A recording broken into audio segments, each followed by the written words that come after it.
এটা safe house, আপাতত কটা দিন তোমাকে এখানেই থাকতে হবে। তোমার সাহস তো কম নয়, কেন আটকাতে চাইছো তুমি আমায়? কারণ পারুল যে তোমার মেয়ে সেটা জানার পর আমি বুঝতে পেরেছিলাম এমন একটা দিন আসতে পারে যেদিন পারুল জেনে ফেলবে তুমি ওর বাবা।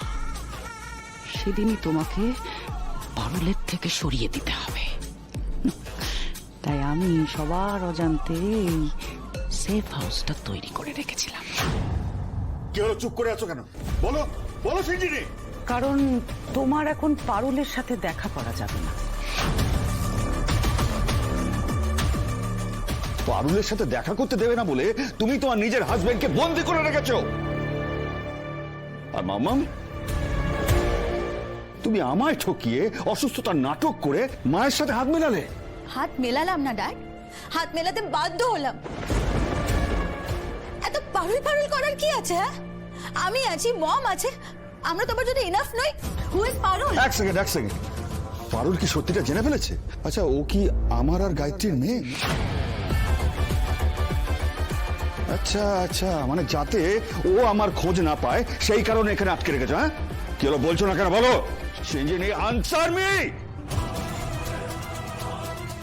তার মানে পারুল যেগুলো বলে গেছে সেগুলো সব সত্যি মাম্মাম? ওর বোনের অসুস্থতা, প্রকাশের মৃত্যু, সব সব তোমাদের কাজ? তুমি যে বলেছিলে তুমি পারুলের বাবার নাম জানো, সেটা ব্লাফ নয়? তুমি কি আমার খেলার পুতুল পেয়েছো? তোমার তো কোনো ক্ষতি করছি না আমি।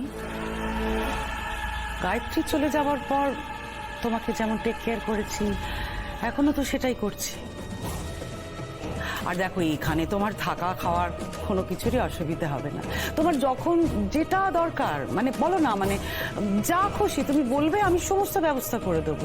কি ড্রিঙ্ক করবে, স্মোক করবে, খাবে কিছু বলো, চাইনিজ, ইন্ডিয়ান, কন্টিনেন্টাল, যখন যেটা বলবে, তোমার যা ইচ্ছে তাই করো। আর অতই যদি বোর লাগে মাঝে মাঝে আমি এটা আসবো তোমার কাছে দেখা করতে। শুধু আমি না চাইলে তুমি এখান থেকে বেরোতে পারবে না, আর পারুলের সাথেও তোমার দেখা হবে না। Good night.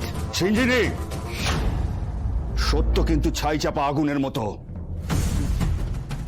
পারুল যদি আমার মেয়ে হয়ে থাকে তাহলে তুমি আমায় পৃথিবীর যে কোনো জায়গায় লুকিয়ে রাখো, ও কিন্তু আসবে।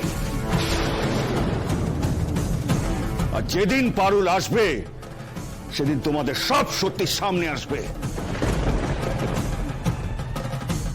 আর সেই দিনটা কিন্তু তোমার আর তোমার মেয়ের জন্য। You wanna smoke?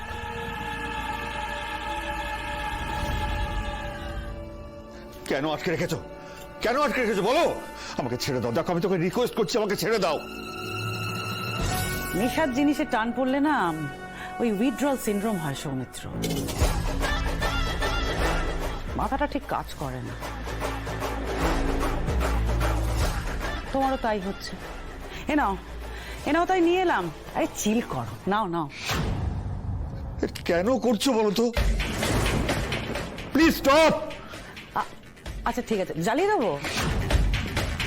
Come on Soumitra, please ভেবে নাও না। তুমি নতুন কোনো একটা জায়গায় লম্বা ভ্যাকেশনে এসেছো।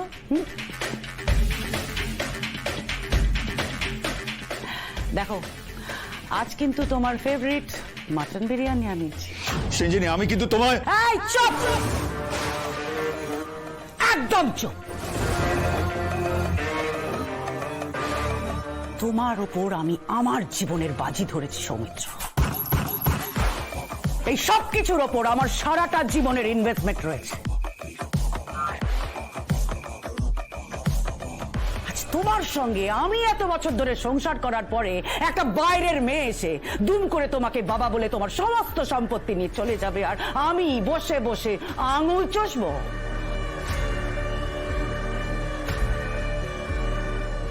সিঞ্জিনি রায় বেঁচে থাকতে সেটা কোনোদিনও হতে দেবে না।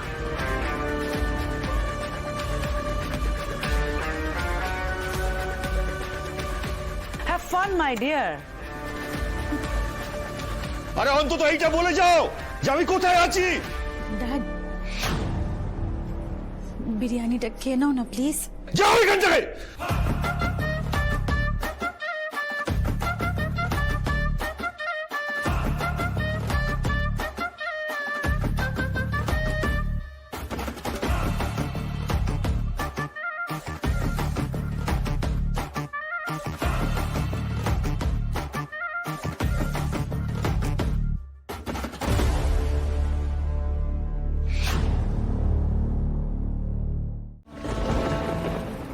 ऐसे कैसे पश्मीना धागों के संग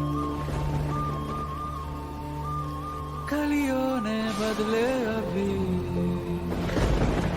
ये मिजाज एहसास ऐसे कैसे शबनम के दो कतरे यूं ही टहल रहे शाखों पे वो मोती से खिल रहे बेफिक्र से एक दूजे में खुल रहे जब हो जुदा ख्यालों में मिल रहे ख्यालों में यूं ये गुफ्तगू चलती रहे